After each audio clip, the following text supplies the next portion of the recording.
बिस्मिल्लाहिर्रहमानिर्रहीम। आज हमने डिस्कस करना है सबसे पहले फ्लूइड फ्लोस।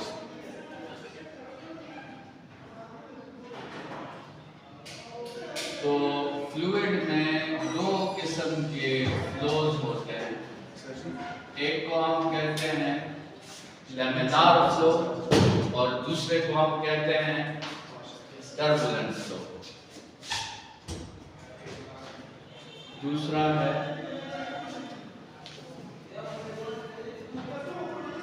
Turbulent flow. ठीक है, लैमिनार फ्लो वो फ्लो होता है जिसमें आपके साथ जो प्रीसीडिंग पार्टिकल्स होते हैं वो उसी पाथ को फॉलो करते हैं जो पहले वाले पार्टिकल का पाथ होता है।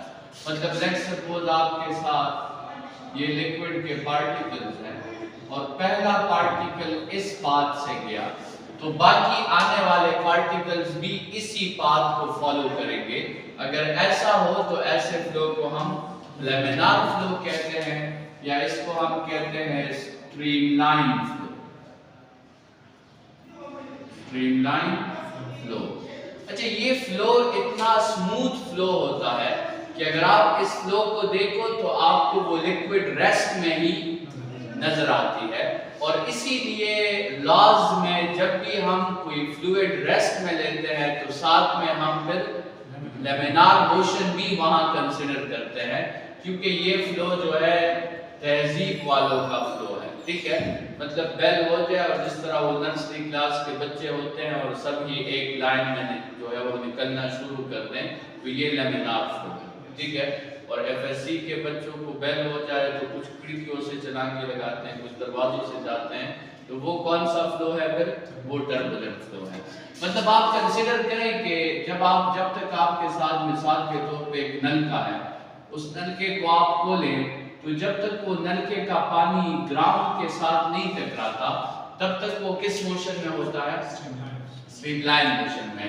लेकिन जैसे वो ग्राउंड के साथ टकराएगा तो एक पार्टिकल उस तरफ चला जाएगा, एक इस तरफ चला जाएगा, एक उस तरफ चला जाएगा, तो फिर वो पार्टिकल्स अपने जो है आगे वाले पार्टिकल्स के पाथ को फॉलो नहीं करेंगे। ठीक है, तो उस वक्त फिर उस मोशन को हम क्या कहेंगे? टर्बुलेंट मोशन कहेंगे।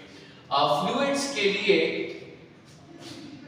अगर आपने जो है स्पीड मालूम करना है किसी फ्लूइड के लिए, तो फ्लूइड के लिए स्पीड को मालूम करने का बेहतर तरीका जो है उसको हम कहते हैं फ्लो रेट्स। ठीक है, देखें सॉलिड्स के लिए जब स्पीड मालूम करते हैं तो सॉलिड्स के लिए बेहतर तरीका डिस्टेंस बाय टाइम है। ठीक है, लेकिन फ्लूइड्स के लिए, गैसेस के लिए, लिक्विड्स के लिए बेहतर तरीका डिस्टेंस बाय टाइम नहीं है। फ्लूइड्स के लिए चूंकि जब आप एक फ्लूइड को रिलीज करते हैं तो इनमें कुछ मॉलिक्यूल्स ज्यादा डिस्टेंस कवर कर लेते हैं, कुछ मॉलिक्यूल्स कम डिस्टेंस कवर कर लेते हैं, तो उसमें फिर स्पीड को डिस्टेंस बाय टाइम से फाइंड नहीं किया जाता, बल्कि स्पीड को अलग तरीके से फाइंड किया जाता है और उनको हम क्या कहते हैं? फ्लो रेट्स कहते हैं। तो फ्लूइड्स के लिए दो किस्म के फ्लो रेट्स जो है वो हमने डिफाइन किए हैं। एक है मास फ्लो रेट, और एक है वॉल्यूम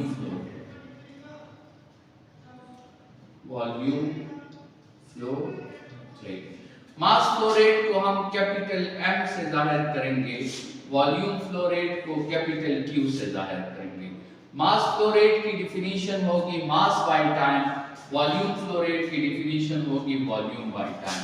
मास फ्लो रेट का ऐसा यूनिट होगा kg पर सेकंड और वॉल्यूम फ्लो रेट का ऐसा यूनिट होगा मीटर क्यूब पर सेकंड। जिस तरह आपके साथ मास जो होता है वो डेंसिटी और वॉल्यूम का प्रोडक्ट होता है, इसी तरह मास फ्लो रेट जो होगा वो भी डेंसिटी और वॉल्यूम फ्लो रेट का क्या होगा? प्रोडक्ट होगा। ठीक है। तो अगर आपको मास फ्लो रेट और डेंसिटी गिवन है तो आप उसके हेल्प से वॉल्यूम फ्लो रेट को फाइंड आउट कर सकते हैं, ठीक है। तो ये आपके साथ देखिए जनरली किसी भी चीज को टाइम पे डिवाइड करना ये इनडायरेक्टली स्पीड की ही इंफॉर्मेशन है, ठीक है। चाहे आप डिस्टेंस को टाइम पे डिवाइड करें, चाहे आप मास को टाइम पे डिवाइड करें, चाहे आप वॉल्यूम को, चाहे आप साइकिल्स को टाइम पे डिवाइड करें, चाहे आप रेडियंस को टाइम पे डिवाइड करें, चाहे आप वर्क को टाइम पे डिवाइड करें, किसी भी चीज को जब आप टाइम पे डिवाइड करते हैं तो इनडायरेक्टली आप क्या फाइंड करते हैं, स्पीड। इसीलिए तो एंगुलर वेलोसिटी को एंगुलर स्पीड या एंगुलर फ्रीक्वेंसी भी कहा जाता है, क्योंकि उसमें हम रेडियंस को टाइम पे डिवाइड करते हैं, ठीक है। तो ये फ्लो रेट्स हैं। फ्लो रेट्स के बाद थोड़ा सा जिक्र करते हैं कि फ्लूइड में कितनी टाइप्स ऑफ एनर्जीज होती है। फ्लूइड में आपके साथ कितनी एनर्जीज हो सकती है। तो हमारे इस फर्स्ट ईयर के डोमेन में फ्लूइड्स में आपको 4 टाइप्स ऑफ एनर्जीज का पता होना चाहिए। सबसे पहले फ्लूइड में आपको पता होना चाहिए कि फ्लूइड में क्या होती है, काइनेटिक एनर्जी। ये काइनेटिक एनर्जी किस वजह से होती है, ये फ्लूइड के मोशन की वजह से होती है। दूसरी जो एनर्जी होती है फ्लूइड में वो पोटेंशियल एनर्जी है, ये फ्लूइड की पोजीशन की वजह से होती है।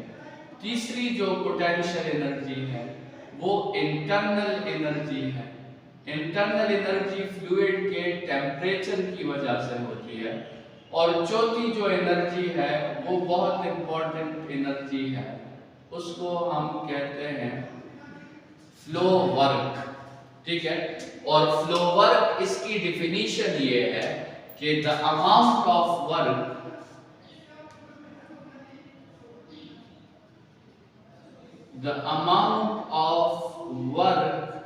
which can produce motion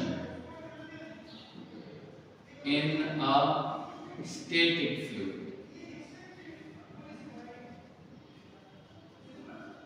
एक फ्लूइड रेस्ट में होगा और आप उस रेस्ट वाले फ्लूइड को मोशन में लाने के लिए आप उस पे वर्क करोगे और उस वर्क को हम क्या कहेंगे, उस वर्क को हम फ्लो वर्क कहेंगे।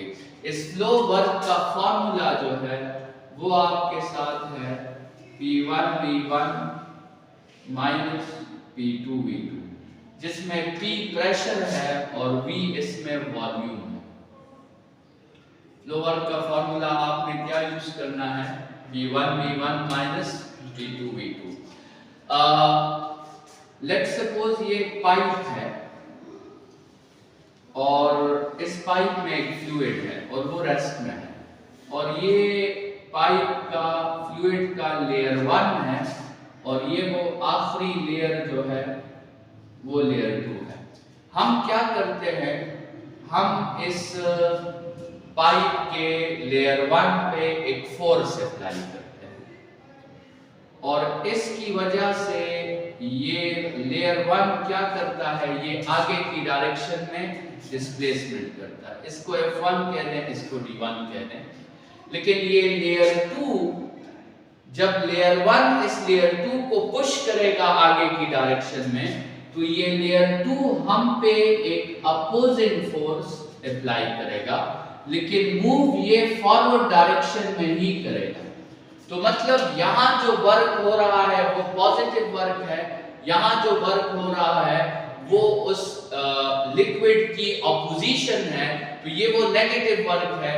मतलब आप इसको ऐसे समझे कि हमने तो 100 जाउल्स का वर्क किया, लेकिन लिक्विड ने 20 जाउल्स की ऑपोजिशन प्रोवाइड की, तो जिस एनर्जी की वजह से मोशन प्रोड्यूस हुआ है वो 100 जाउल्स नहीं है, वो 100 माइनस 20 है, ठीक है।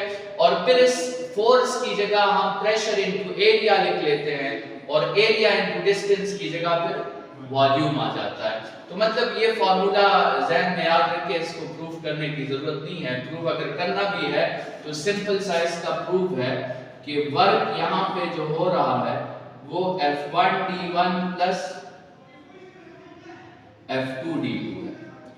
तो F1d1 पॉजिटिव होगा और F2d2 क्या होगा, वो नेगेटिव होगा।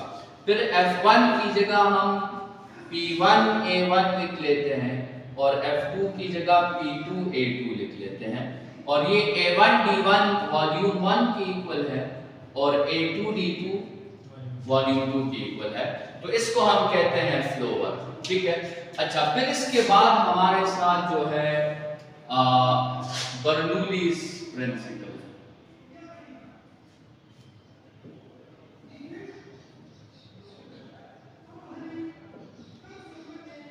बर्नूलीज प्रिंसिपल जो है ये, इसको फ्लूइड डायनामिक्स के लिए वन मैन आर्मी समझा जाता है।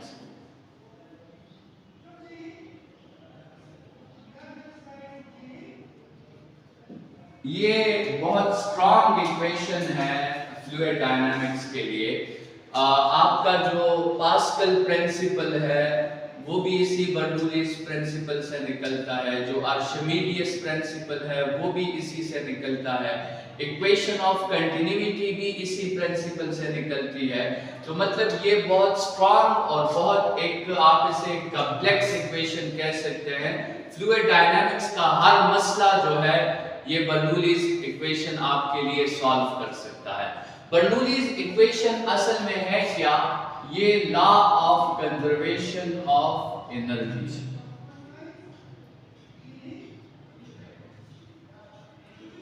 बहुत से बुक्स में बर्नूलीज इक्वेशन को कैसे एक्सप्लेन किया गया है, with the help of law of conservation of energy. बहुत से बुक्स में बर्नूलीज इक्वेशन की ये एक्सप्लेनेशन है कि किसी फ्लूइड जो होता है वो फ्लूइड आप पे तीन किस्म की एनर्जीज, मतलब उस फ्लूइड में तीन किस्म की एनर्जीज होती हैं। एक उसमें होती है प्रेशर एनर्जी, एक उसमें होती है kinetic energy per unit volume, और एक उसमें होती है potential energy per unit volume. और बर्नूलीज कहता है कि इन तीनों का सम हमेशा क्या होगा, इन तीनों का सम हमेशा कांस्टेंट होगा। तो मतलब ये तीनों आपस में एक दूसरे में कन्वर्ट हो सकते हैं, लेकिन इनकी समेशन क्या होगी, वो हमेशा कांस्टेंट होगी। तो मतलब बर्नूलीज का जो मैथमेटिकल फॉर्म है वो एक तो ये है कि pressure energy plus kinetic energy plus potential energy per unit volume is always constant. अच्छा, आप इस तरह भी लिख सकते हैं कि pressure plus half mv² by volume plus mgh by volume is equal to constant, ठीक है। अच्छा, आप मास बाय वॉल्यूम की जगह डेंसिटी भी इस्तेमाल कर सकते हैं। तो आप इस तरह भी लिख सकते हैं कि pressure plus half rho v² plus rho gh is equal to constant. और अगर आप किसी फ्लूइड के लिए दो लेयर्स डिफाइन कर लें, लेयर 1 और लेयर 2, तो फिर आप इस फार्मूला को ऐसे भी लिख सकते हैं P1 plus half rho v1² plus rho gh1 is equal to P2 plus half rho v2² plus rho gh2। इसमें रो के साथ सब्सक्रिप्ट नहीं लगा क्योंकि फ्लूइड आइडियल है और आइडियल फ्लूइड की डेंसिटी हमारे साथ कांस्टेंट होती है, ठीक है। तो ये आपके साथ बर्नूलीज प्रिंसिपल के डिफरेंट स्टेटमेंट्स हैं। कुछ बुक्स में बर्नूलीज प्रिंसिपल को law of conservation of energy के डोमेन में एक्सप्लेन नहीं किया गया, बल्कि उसमें बर्नूलीज प्रिंसिपल को एक्सप्लेन किया गया है in the domain of pressures, ठीक है। अच्छा, वो इस प्रेशर को आपने मैट्रिक में इस प्रेशर को नाम दिया होगा हाइड्रोस्टेटिक प्रेशर। मतलब कुछ बुक्स कहते हैं कि एक फ्लूइड आप पे तीन किस्म के प्रेशर्स अप्लाई कर सकता है। जिसमें एक प्रेशर कौन सा है, हाइड्रोस्टेटिक प्रेशर, हाइड्रोस्टेटिक प्रेशर जिसका फॉर्मूला है ρgh। अच्छा, इस प्रेशर को उन्होंने नाम दिया होता है डायनामिक प्रेशर का, dynamic pressure, half rho v square, और इस P को वो परपेंडिकुलर प्रेशर कहते हैं। ठीक है, तो वो कहते हैं कि एक फ्लूइड आप पे 3 किस्म के प्रेशर्स अप्लाई कर सकता है, हाइड्रोस्टेटिक प्रेशर, डायनामिक प्रेशर और परपेंडिकुलर प्रेशर। इस प्रेशर को परपेंडिकुलर प्रेशर इसलिए कहा जाता है क्योंकि ये वो प्रेशर है जो वेलोसिटी को क्या होता है, ये वाला, ये P जो प्रेशर है, ये वो प्रेशर है जो वेलोसिटी को परपेंडिकुलर होगा। तो वो कहते हैं कि इन तीनों प्रेशर्स का सम हमेशा क्या होगा, कांस्टेंट होगा, और ये एक दूसरे में कन्वर्ट हो सकते हैं लेकिन इनका सम हमेशा कांस्टेंट होगा। बर्नौलीज प्रिंसिपल जो है वो एक ही टाइम पे बहुत सी एनर्जीज का जिक्र कर रहा होता है। ठीक है, तो हमें अगर इसे समझना है तो हमने बर्नौलीज प्रिंसिपल के फिर कुछ स्पेशल केसेस निकालने होंगे जिसमें हमें उसकी फिर और डिटेल से जो है वो समझ आ जाएगी। तो हम निकालना चाहते हैं बर्नौलीज प्रिंसिपल के कुछ स्पेशल केसेस। अच्छा, केस नंबर 1 है, लेट्स सपोज आपने एक ऐसा पाइप बनाया,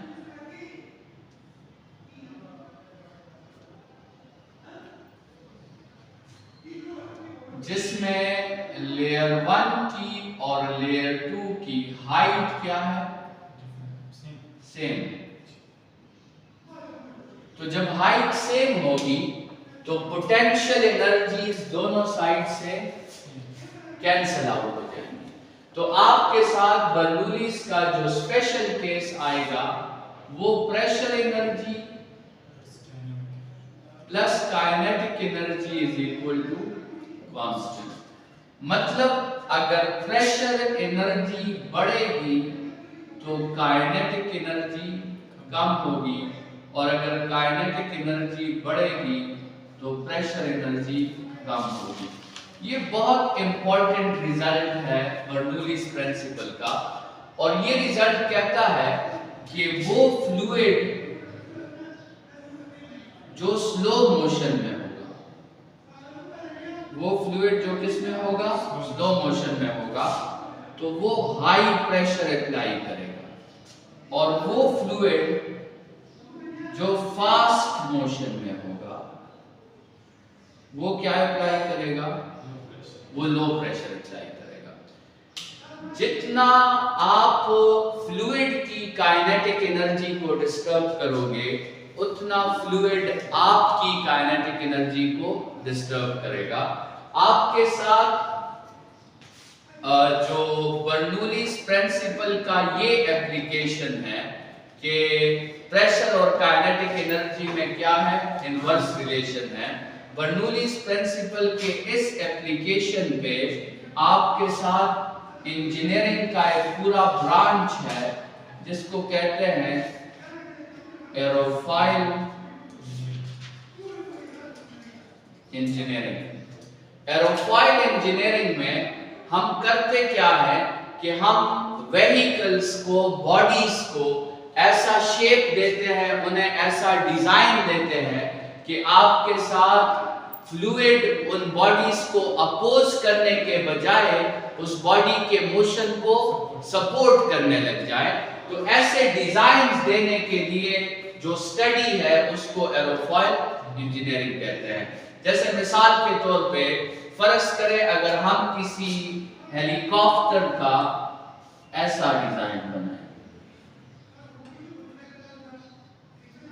लेट्स सपोज किसी हेलीकॉप्टर का अगर हम ऐसा डिजाइन बना लें, तो अब आप सोचें जो एयर इसके टॉप से गुजरेगी उनकी काइनेटिक एनर्जी में इतना फर्क नहीं आएगा, मतलब उनकी काइनेटिक एनर्जी ज्यादा होगी, तो उनका प्रेशर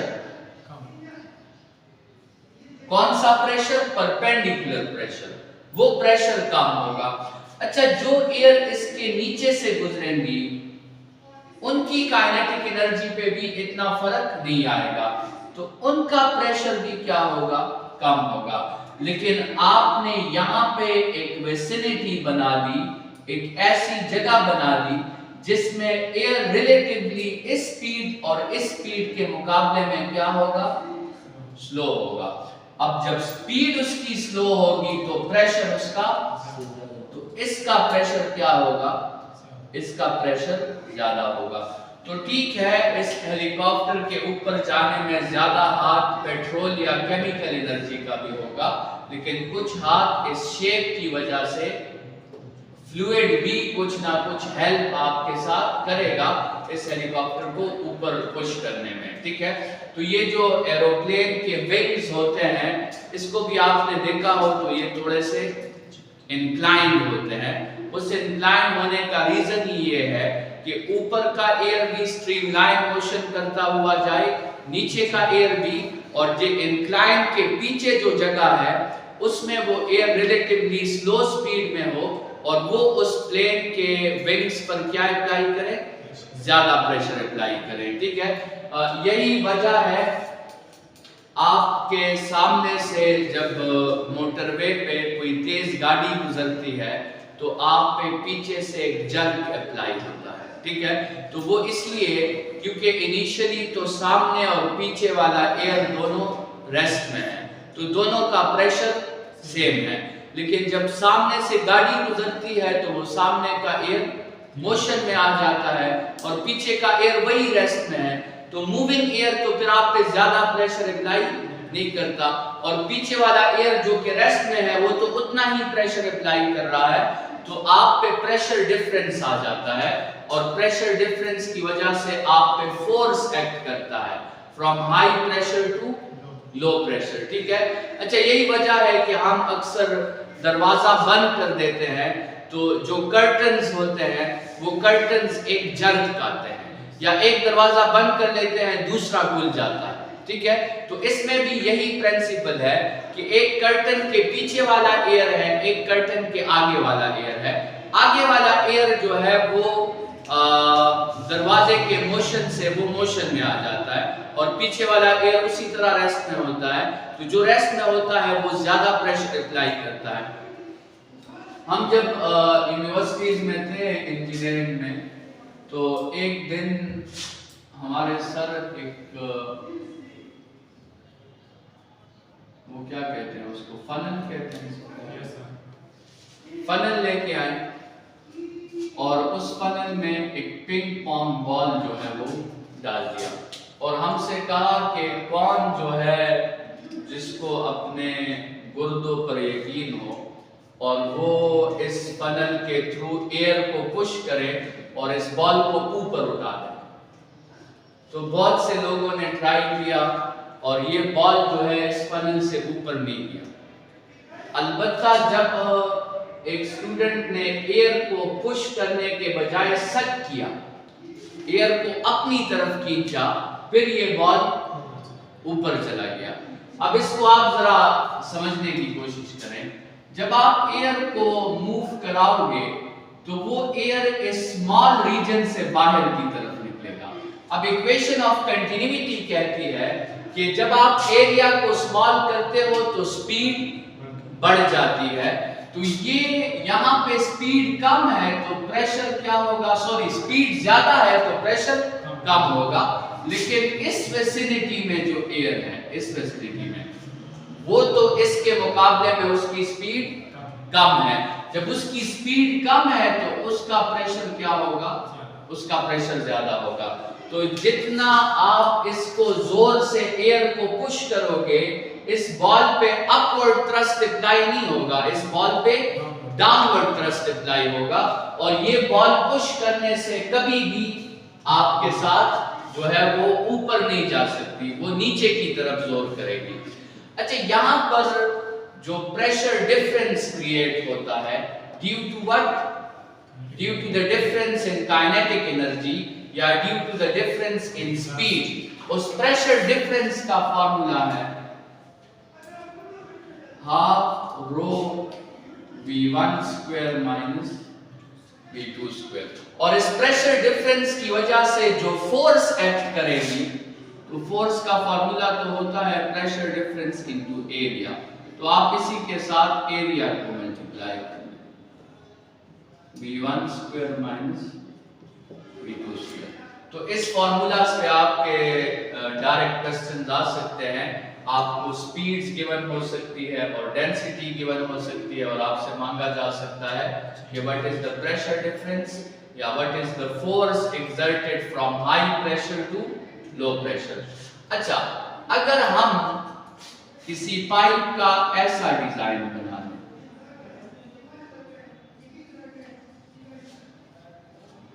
जिसमें लेयर 1 की हाइट और लेयर 2 की हाइट क्या हो, डिफरेंट हो, लेकिन इस दफा स्पीड सेम है। और स्पीड इसलिए सेम है कि एरिया मैंने क्या रखा है, एरिया मैंने सेम रखा है। तो इस केस में क्या होगा कि आपके साथ काइनेटिक एनर्जीज क्या हो जाएंगी, कैंसिल आउट हो जाएंगी। तो रिलेशन क्या बनेगा कि pressure plus potential energy is somehow constant. इसका मतलब हाइट बढ़ेगी तो प्रेशर कम हो जाएगा, हाइट कम होगी तो प्रेशर बढ़ जाएगा। ठीक है, और ये ऑब्जर्वेशन भी डेली लाइफ में अंडरस्टैंडेबल है। अगर हम जो है एक कंटेनर में, अगर एक कंटेनर में हम एक लिक्विड ले लें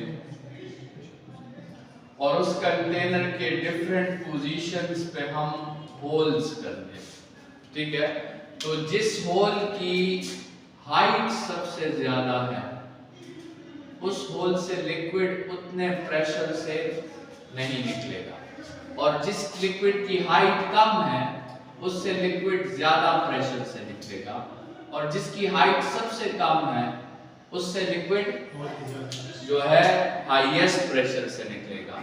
तो हाइट बढ़ती है तो प्रेशर कम हो जाती है। और अगर आप प्रेशर्स को सेम रखेंगे तो फिर तो प्रेशर दोनों साइड पे कैंसिल हो जाएंगे, फिर समेशन किनकी होगी, काइनेटिक और पोटेंशियल की होगी। ठीक है, तो वो भी इजी अंडरस्टैंडेबल है। तो ये आपके साथ 3 स्पेशल केसेस हैं किसके, बर्नौलीज प्रिंसिपल के, और उसमें सबसे इंपॉर्टेंट ये वाला है कि वो फ्लूइड जिसकी काइनेटिक एनर्जी ज्यादा होगी तो वो आप पे कम प्रेशर अप्लाई करेगा, और वो फ्लूइड जिसकी काइनेटिक एनर्जी कम होगी वो आप पे ज्यादा प्रेशर अप्लाई करेगा। इस पे आपके बहुत से शॉर्ट क्वेश्चन जो है वो इसी पे है। मतलब जैसे एक शॉर्ट क्वेश्चन है कि हम ये ट्रक्स के साथ, या ये जो बड़े ट्रक्स होते हैं, हीनो के ट्रक्स होते हैं, इनके साथ यहाँ पे विंड डिफ्लेक्टर्स यूज होते हैं। ठीक है, तो वो विंड डिफ्लेक्टर्स इसलिए यूज होते हैं कि गैस क्या करता जाए, वो स्ट्रीमलाइन मोशन करता हुआ गुजर जाए, ताकि उनकी स्पीड पे फर्क ना पड़े, क्योंकि स्पीड पे फर्क पड़ गया तो वो गैस फिर उस व्हीकल के स्पीड पे अपना इफेक्ट डालेगी, और वो उस व्हीकल के काइनेटिक एनर्जी को फिर डिक्रीज करने की कोशिश करेगी। तो आपने जो व्हीकल्स मूव कराने हैं फ्लूइड में, आपने इस बात का ख्याल रखना है कि उन व्हीकल्स के मोशन करने से स्पीड ऑफ द फ्लूइड पे कोई फर्क ना पड़े, और speed of the fluid decrease ना हो, बल्कि स्पीड ऑफ द फ्लूइड क्या रहे, ज्यादा रहे, क्योंकि वो ज्यादा रहेगी तो वो फिर आप पे प्रेशर कम अप्लाई करेगी, और आप पे जो ड्रैग फोर्स होगा वो कम अप्लाई होगा, और आपकी एनर्जी क्राइसिस में आप एनर्जी से बेहतर तरीके से फायदा उठा सकते हैं। ठीक है, ये जो बर्नौलीज प्रिंसिपल है, हमारे बुक में इसके जो है 4 एप्लीकेशंस हैं। उसमें से पहला एप्लीकेशन जो है वो है स्प्रे पंप या ऑप्टिमाइजर्स।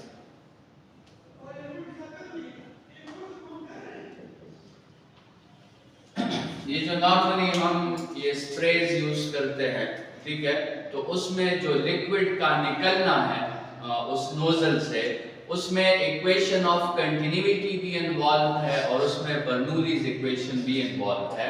कंसीडर करें कि आपके साथ एक पाइप है और उस पाइप में उस कंटेनर है और कंटेनर में एक लिक्विड है और उस लिक्विड की तरफ एक पाइप आया हुआ है और वो पाइप कनेक्ट है एक एयर स्क्वीजर के साथ, ठीक है। अब इनिशियली क्या सिचुएशन है? इनिशियली ये सिचुएशन है कि यहाँ पे जो एयर है वो भी रेस्ट में है और इस पाइप में जो एयर है वो भी रेस्ट में है, इसलिए लिक्विड का कॉलम जो है वो इक्विलिब्रियम पोजीशन में यहाँ पे मौजूद है। जब कोई इस स्क्वीजर को पुश करता है तो ये एयर किस में आ जाता है? ये एयर मोशन में आ जाता है, उसके साथ ये एयर भी मोशन में आ जाता है। तो जब ये एयर मोशन में आ जाता है तो इसका प्रेशर कम हो जाता है, लेकिन ये जो एयर है ये तो उसी तरह रेस्ट में है, तो ये इस लेवल को ऊपर जाने पर मजबूर कर देता है और इसकी वजह से ये जो लिक्विड का लेवल है ये इस पाइप में ऊपर जाना शुरू कर देता है। लिक्विड का लेवल जो पाइप में ऊपर जाता है, इसमें कौन सा प्रिंसिपल इन्वॉल्व है? इसमें बर्नूलीज का प्रिंसिपल इन्वॉल्व है। एक दफा ये लिक्विड ऊपर चला जाए तो फिर पीछे से एयर आ रहा है, पीछे से एयर आ रहा है तो लिक्विड के मॉलिक्यूल्स और एयर के मॉलिक्यूल्स का एक होमोजीनियस मिक्सचर बन जाता है और फिर हम उसके एरिया को क्या कर रहे होते हैं? एरिया को कम कर रहे होते हैं। एरिया को कम करने से क्या होता है कि वो मिक्सचर और भी होमोजीनियस होता जाता है और उसमें ऑयल के या वो लिक्विड के ड्रॉपलेट्स और भी स्मॉल स्मॉल ड्रॉपलेट्स में कन्वर्ट होते हैं और फिर वो एक बहुत थिन एरिया से हाई प्रेशर के साथ वो बाहर की तरफ वो कंसंट्रेटेड मिक्सचर निकल जाता है। तो ये जो स्प्रे पंप्स हैं या ऑप्टिमाइजर्स हैं या इंजन का जो कार्बोरेटर है वो भी इसी प्रिंसिपल पे काम करता है। लेकिन इंजन का कार्बोरेटर क्या काम करता है? इंजन का कार्बोरेटर केमिकल एनर्जी को बर्न करता है। इंजन का कार्बोरेटर जो हम इंजन में डालते हैं पेट्रोल या सीएनजी, तो कार्बोरेटर उस पेट्रोल या सीएनजी को क्या कर रहा होता है? बर्न कर रहा होता है। लेकिन मसला क्या है? मसला ये है कि बर्निंग ऑक्सीजन के बगैर पॉसिबल नहीं है। ऑक्सीजन जरूरी है बर्निंग के लिए। ऑक्सीजन अगर ना हो तो आप एक पेज को भी नहीं जला सकते। ऑक्सीजन अगर हो तो आप जो है आयरन को भी जला सकते हैं।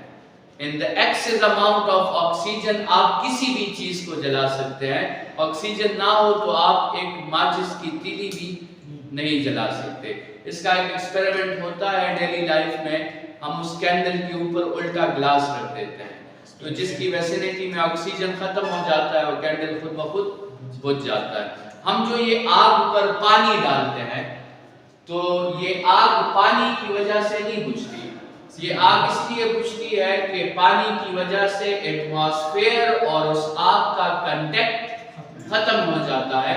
जहां से उसको ऑक्सीजन मिलती है वो कांटेक्ट क्या हो जाता है? खत्म हो जाता है। या आजकल आग बुझाने के लिए वो कंप्रेस्ड गैस बॉल्स मिलते हैं, जहां पे आग लगती है वो बॉल वहां फेंक देते हैं। वो बॉल उस आग से बर्स्ट हो जाती है और उसमें कंप्रेस्ड कार्बन डाइऑक्साइड गैस होता है। तो वो गैस जैसे ही निकलता है तो वो आग और ऑक्सीजन के कांटेक्ट को जो है वो खत्म कर देता है, तो उससे वो आग क्या हो जाती है? बुझ जाती है। तो इंजन कार्बोरेटर करता क्या है? ये पेट्रोल का और ऑक्सीजन का क्या बनाता है? मिक्सचर। ठीक है, जिस तरह ये स्प्रे पंप ने मिक्सचर बनाया उसी तरह इंजन कार्बोरेटर भी क्या करता है? मिक्सचर बनाता है और फिर ये मिक्सचर भेज दिया जाता है कंबस्शन चैम्बर की तरफ और वहां पे उस मिक्सचर को फिर बर्न किया जाता है। ठीक है। और ये depending on the speed of the car या depending on the power of the car, engine carburettor different concentrations में मिक्सचर बना सकता है। मतलब ये एयर और पेट्रोल का कंसंट्रेटेड मिक्सचर भी बना सकता है और डाइल्यूट मिक्सचर भी बना सकता है। ये डिपेंड करेगा कि उस गाड़ी को उस वक्त ज्यादा पावर की जरूरत होगी या उस वक्त उसे कम पावर की जरूरत होगी। इसके बाद एक दूसरा एप्लीकेशन है बर्नौलीज का, वो इसका एक स्टूडेंट था टोरोसिली। टोरोसिली ने बर्नौलीज प्रिंसिपल को यूज करते हुए एक रिजल्ट निकाला है और उसको हम टोरोसिलीज प्रिंसिपल कहते हैं।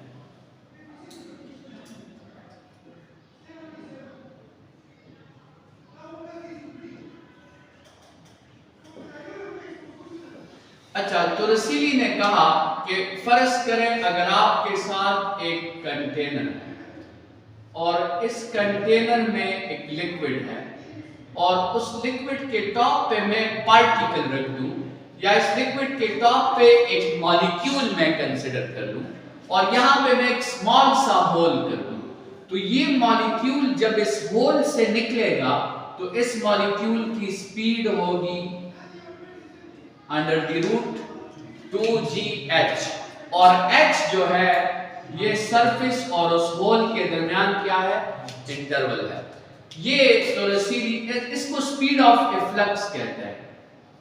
इस मॉलिक्यूल के निकलने को स्पीड को क्या कहेंगे, स्पीड ऑफ आउटफ्लक्स या स्पीड ऑफ एफ्लक्स। और ये इसने प्रूव किया कि किसके इक्वल होती है, ये 2gh। अच्छा, ये वही स्पीड है अगर ये पार्टिकल फ्लूइड के बजाय वैक्यूम में होता और इसने वही हाइट कवर की होती जो यहां पे हुई है, तो वैक्यूम में भी स्पीड क्या होती, 2gh होती। ठीक है, तो टोरोसिली प्रिंसिपल का स्टेटमेंट ये है कि a particle in a fluid after covering a height h has the same speed if the particle was released in vacuum। ठीक है, वैक्यूम में हाइट h कवर करने के बाद पार्टिकल की जो स्पीड होती है वही स्पीड किसी फ्लूइड में कवर करने के बाद भी पार्टिकल की होती है। स्पीड सेम होगी, टाइम दोनों का सेम नहीं होगा।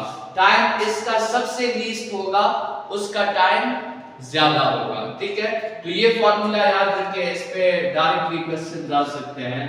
और आखिरी एप्लीकेशन है बर्नौलीज का वेंचुरीमीटर। वेंचुरीमीटर को ब्लड या फ्लूइड फ्लो मीटर भी कहते हैं, फ्लूइड फ्लो मीटर। ये जो आपका ब्लड प्रेशर मशीन है जिससे आप ब्लड प्रेशर फाइंड करते हैं, वो असल में क्या है, एक वेंचुरीमीटर है। ब्लड प्रेशर मशीन जो है ये ब्लड का फ्लो मालूम करके उसका प्रेशर का अंदाजा लगाता है, क्योंकि जब आपको काइनेटिक एनर्जी का पता चल जाता है तो फिर आपको प्रेशर का पता भी चल जाता है। तो इस डिवाइस की जो कंस्ट्रक्शन है वो कुछ ऐसे है।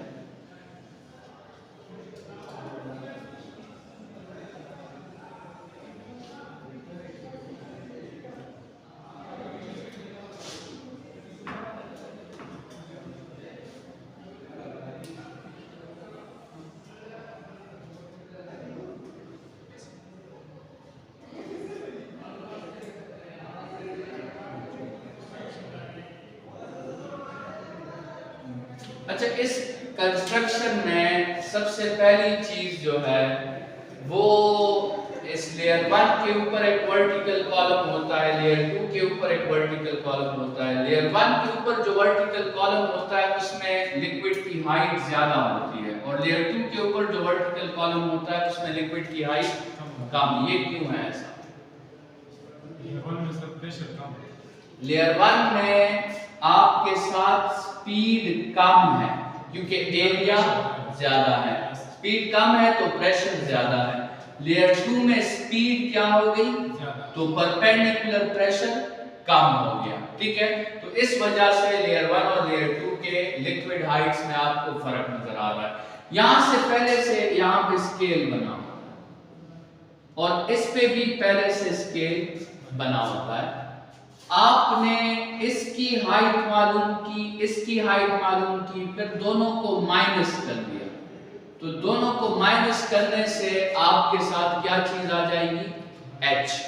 h मतलब आपने अगर हाइट मालूम करनी है तो उसके लिए क्या करना है, h1 माइनस h2 करना है। अच्छा, बाकी आपको a1 भी क्वेश्चन में गिवन होगा, a2 भी क्वेश्चन में गिवन होगा, और मकसद क्या होगा, मकसद होगा V1 मालूम करना और V2 मालूम करना। V1 उस वक्त, ये जो आपके साथ अगर आपने देखा हो, ये जो ब्लड प्रेशर मशीन में उस पट्टी को घुमा दिया जाता है, तो और फिलहाल जो है उन्होंने वो एयर प्रेशर नहीं दिया होता है, तो इनिशियली हमारे वेन्स ऐसे होते हैं, लेकिन जब उस पे वो एयर प्रेशर दे दिया जाता है तो हमारे वेन्स जो है वो आपके साथ कंप्रेस हो जाते हैं। तो वो डिवाइस क्या करता है, वो नॉर्मल वेन्स की स्पीड भी फाइंड करता है, फिर उस कंप्रेस्ड वेन्स की स्पीड भी फाइंड करता है, और उस स्पीड के हेल्प से फिर वो हाई प्रेशर और लो प्रेशर को कैलकुलेट करता है। ठीक है, ये वाला हिस्सा हाई प्रेशर का है, ये वाला हिस्सा लो प्रेशर का है। जब वेव्स में स्पीड बढ़ेगी तो उस ब्लड का परपेंडिकुलर प्रेशर कम हो जाएगा, और जब स्पीड कम होगी उस वक्त उसका परपेंडिकुलर प्रेशर बढ़ जाएगा। तो इसके आपने दो फॉर्मूलाज हैं, बस सिंपल, उन फॉर्मूलाज को आपने याद रखना है, उस पे क्वेश्चंस आपके आ सकते हैं। V1 का आपके साथ फॉर्मूला है 2 times pressure difference divided by A1 square by A2 square minus 1। ये जरा चेक कर लें बुक के साथ, बुक है, ये फॉर्मूला चेक कर लें। ठीक है, या तो यहाँ A2 बाय A1 है या A1 बाय A2 है, इन दोनों में एक है। और एक दफा V1 फाइंड हो गई तो फिर आप इक्वेशन ऑफ कंटिन्यूटी को यूज करते हुए V2 भी फाइंड आउट कर सकते हैं। ठीक है, और यहाँ पे आपके साथ जो है ये चैप्टर फाइंड